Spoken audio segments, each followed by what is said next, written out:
सर्व महापुरुषांना अभिवादन करतो। खरं तर मातंग समाजाकडून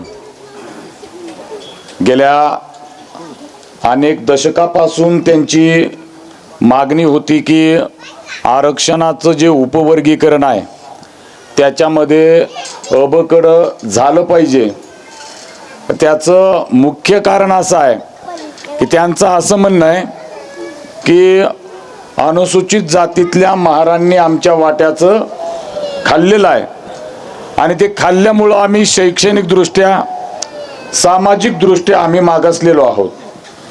त्याच्यामुळं या मागासलेपणातून जर आम्हाला बाहेर काढायचं असेल तर आम्हाला आरक्षणाचं उपवर्गीकरण करून आम्हाला 5% आरक्षण द्यावं असं त्यांची प्रमुख मागणी आहे।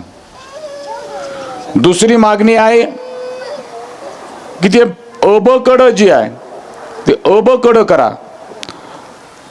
त्यांचा लढा हा अतिशय तीव्र आहे आणि त्या तीव्र लढ्यानं गेल्या अनेक बाबासाहेब असल्यापासून ते आजपर्यंत ते नेहमी या बौद्धांची आणि पूर्वाश्रमीच्या नागवंशांची नफरत करत आलेले आहेत, तिरस्कार करत आलेले आहेत। परंतु इथला नागवंशी जो नाग आहे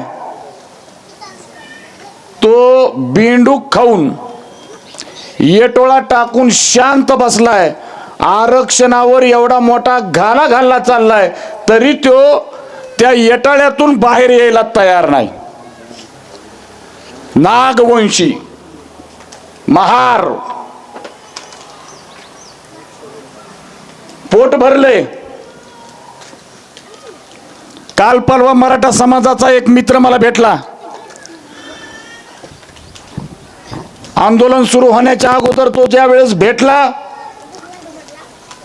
तो म्हणाला की अजय भैया, पहिले तुमच्या लोकांच्या पोटामध्ये आग होती म्हणून तुमच्या आंदोलनामध्ये ताकद होती, आता तुमच्या लोकांचे पोट भरलेत त्याच्यामुळे आंदोलनाला पाहिजे तशी ताकद भेटत नाही।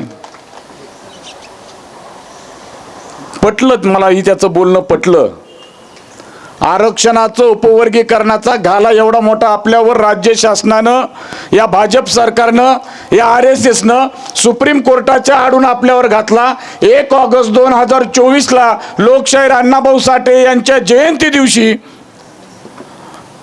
सुप्रीम कोर्टाचं जजमेंट आलं। आता हे जजमेंट आल्यानंतर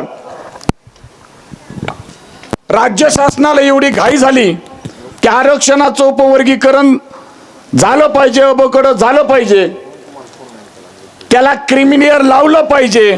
परंतु या सगळ्या प्रक्रिया जर पूर्ण करायच्या असतील तर त्यांना त्यासाठी इम्पेरिकल डाटा पाहिजे। त्यांना जातनिहाय जनगणना करणं बंधनकारक आहे। म्हणून सुप्रीम कोर्ट म्हणतं की अनुसूचित जातीच्या आरक्षण उपवर्गीकरणामध्ये जर उपवर्गीकरण कराच असं म्हणलेलं नाही, करू शकता, पण त्याच्यासाठी अट अशी ठेवलेली आहे की त्याला इम्पेरिकल डाटा जो आहे तो डाटा पाहिजे। 5 दिवसापूर्वी देवेंद्र फडणवीस महाराष्ट्राचा मुख्यमंत्री आहे, त्यानं स्टेटमेंट केले की 2 महिन्यामध्ये आरक्षणाचं उपवर्गीकरण आम्ही लागू करणार आहोत। परंतु आपला नागवंशी नाग फणा काढायला तयार नाही, येटोळा टाकून शांत बसलेला आहे। का तर त्यानं बेडूक खाल्लंय, त्याला आता भूक नाही राहिली म्हणून तो शांत आहे। तो कधी पेटणार आहे याची वाट या ठिकाणचा आंबेडकरी चळवळीतला कार्यकर्ता बघतोय, त्याला जागच आहे ना। अनुसूचित जातीचं उपवर्गीकरण करण्याची प्रक्रिया 1 ऑगस्ट 2024 रोजी लागू झाली। बदर समिती राज्य शासनानं तात्काळ बसवली, त्याच्या सूचनाही मांडवल्या। त्या सूचना मांडण्यासाठी आम्हाला एक वेळ कमी दिला. वेळ कमी दिल्यानंतर इथल्या काही गव्हर्नमेंट सरकारी नोकरी करणाऱ्या लोकांच्या लक्षात त्या गोष्टी आल्यानंतर त्यांनी त्या मांडल्या. इथल्या अभ्यासकांना त्या गोष्टी मांडल्या आणि त्या गोष्टी मांडत असताना आपल्याला मुदत दिली होती त्यांनी 16 एप्रिल. सगळ्यांना ज्ञात नाही, डॉक्टर बाबासाहेब आंबेडकर यांची जयंती 1 एप्रिल ते 15 मे म्हणजे ग्रामीण भागामध्ये सुद्धा 15 ते 20 मे पर्यंत डॉक्टर बाबासाहेब आंबेडकर यांची जयंती साजरी करतात. परंतु याच्यावर ज्या सूचना आणि हरकती मागवल्या त्या हरकती कशासाठी आहेत हेच समाजाला माहिती नव्हतं. आज आपण बघतोय की अजूनही समाजामध्ये आरक्षणाचं उपवर्गीकरण म्हणजे काय हे माहित नाही. गायरान म्हणलं की आपलं म्हातारं धोतर घातलंय निघलं लगेच तहसीलकडं कलेक्टर ऑफिसकडं. ॲट्रॉसिटी म्हणलं की घेतला दांडा हातामध्ये. अरे बाबा, त्याच्यापेक्षा गंभीर हा भारतीय संविधानावर घाला घालण्याचं काम या ठिकाणी सुरू आहे. आणि आपले बौद्ध नेते वाट बघायला लागलेत महाराजचं मांगाचं भांडण कसं होईल, मारामाऱ्या कशा होत्या, मग महाराजचा नेता कोण करायचा आणि मग मांगाचा नेता कोण करायचा याची वाट बघायला लागलेत. गेल्या 6 महिन्यापासून सोशल मीडियाच्या माध्यमातून बऱ्याच लोकांनी मातंग समाजाला ट्रोल केलं, मातंग समाजानं महाराला ट्रोल केलं.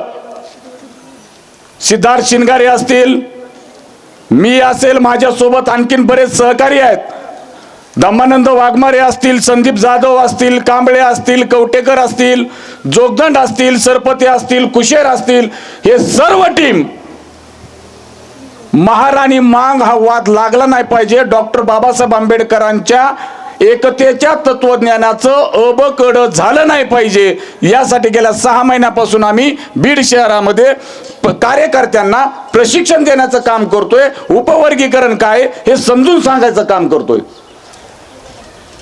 परंतु तरीही समाजाला काही गोष्टी लक्षात येणार.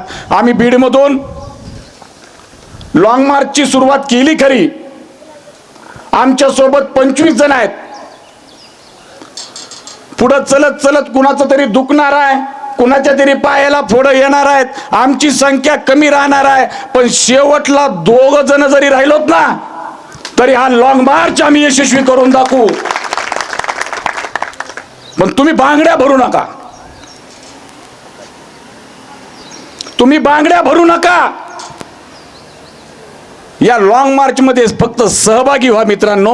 आता खरी गरज आहे तुमची. आम्ही जी हा लॉंग मार्च घेऊन चाललोय, हा आम्ही लॉंग मार्च घेऊन नाही जात.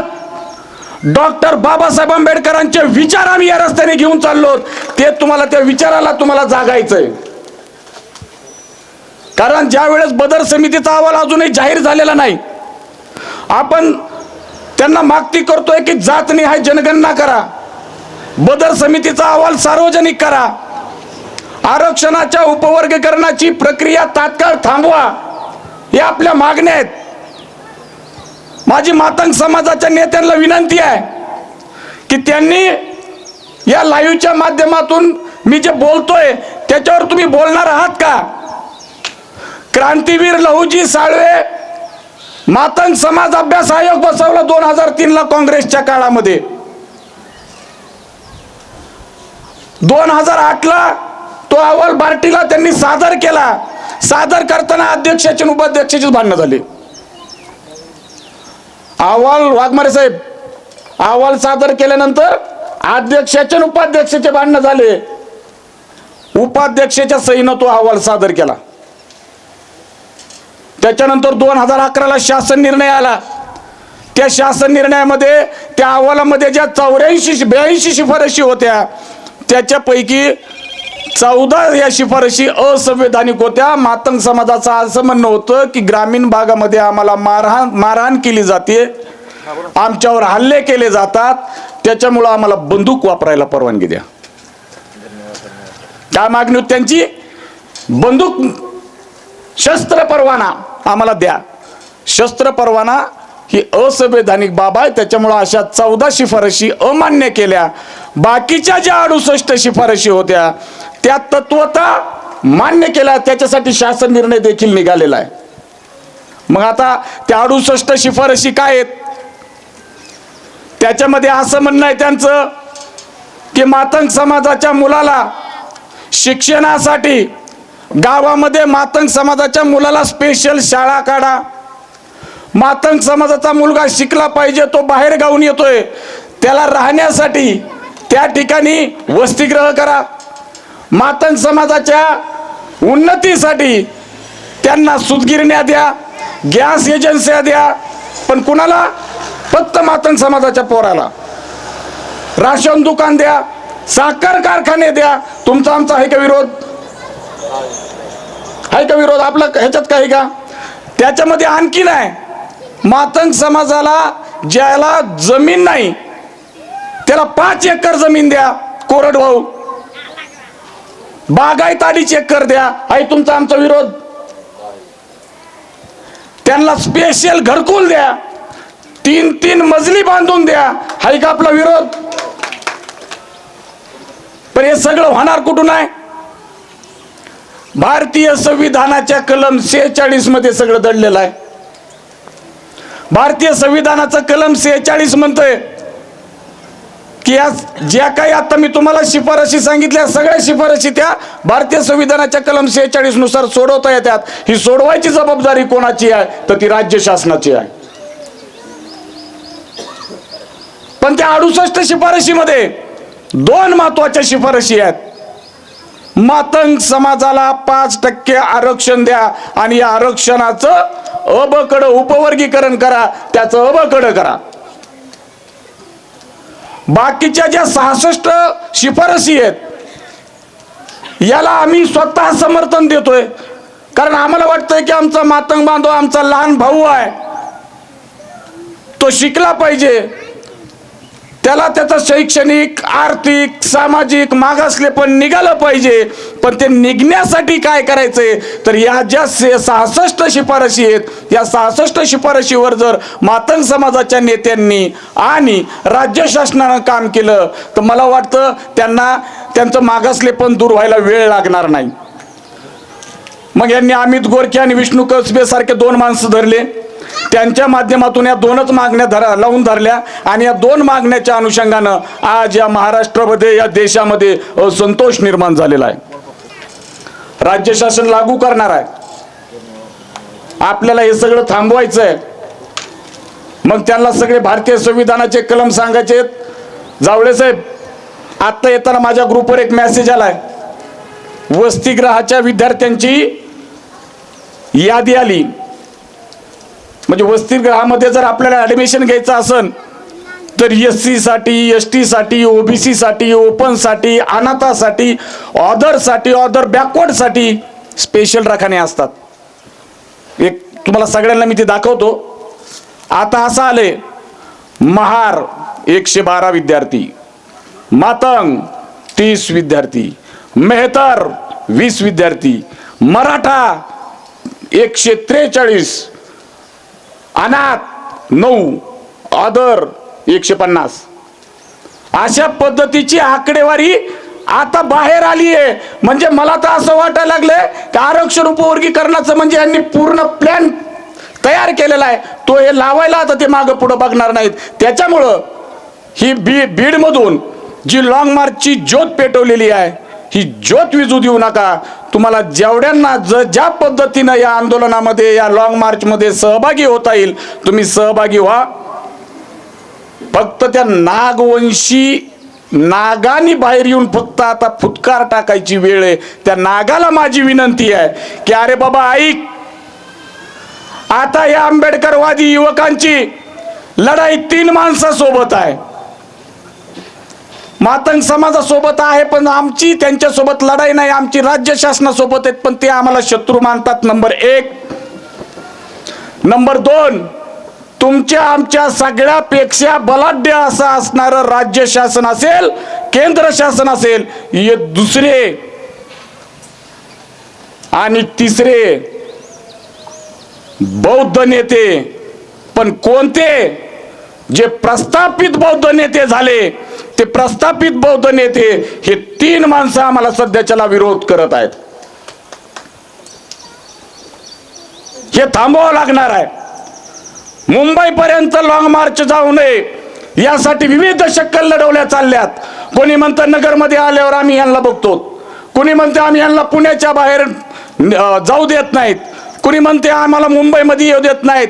अरे बाबासाहेबाची औलाद आहे, पियानासोबत तलवार सुद्धा आम्हाला हातात घेता येते.